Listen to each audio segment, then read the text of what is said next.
আমি আপনাকে ভালোবেসেছিলাম। অসম্ভব দূরত্ব জেনেও, অসম্ভব নিয়তি মেনে নিয়েও আমি আপনাকে ভালোবেসেছিলাম। আপনি জানতেও পারলেন না কি গভীর নীরবতা নিয়ে আপনাকে ভালোবেসেছিলাম আমি। কি ভয়াবহ আগুন গোপনে বহন করেছে আমার হৃদয়। হৃদয় প্রতিদিনই আমাকে প্রতারিত করেছে।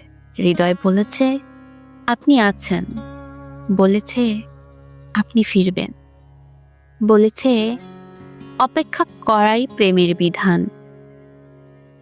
কিন্তু বাস্তবতার নির্মম দর্পণে দেখেছি শুধু আপনার অনুপস্থিতির কঠোর ছোঁয়া।